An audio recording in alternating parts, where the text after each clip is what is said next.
একটা প্লেয়ার যাকে গত সিজন ব্যালন ড'র দেওয়া হয়নি আর সে বলছে যে আমি 10 টাইমস এক্সট্রা পারফরম্যান্স দিয়ে আমি সবাইকে দেখাই দিব। বাট তার পারফরম্যান্সটা কই এই সিজন? লাস্ট ১৫-১৬ ম্যাচে সে কি করছে? না, পেনাল্টি এইরকম ক্রুশিয়াল মোমেন্টে সে পেনাল্টি মিস করতে পারে না।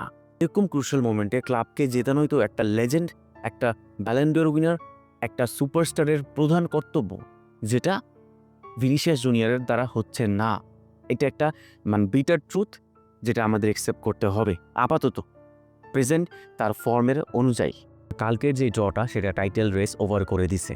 হ্যাঁ, এটা ভাবার কোনো কারণ নাই যে বার্সেলোনাও তো ড্র করছে, তো টাইটেল রেস এখনও অন আছে। না, এটা ভাবার কোনো কারণ নাই। বার্সেলোনা এরকম কাজ করবে না এই সিজন অ্যাটলিস্ট, যে এই সময় আইসে লিগটা বটল করবে। কোনোদিনই তারা করবে না। রিয়াল মাদ্রিদ কালকের ড্রটা ক্লিয়ারলি বোঝায় দিচ্ছে যে they are not capable of winning the league.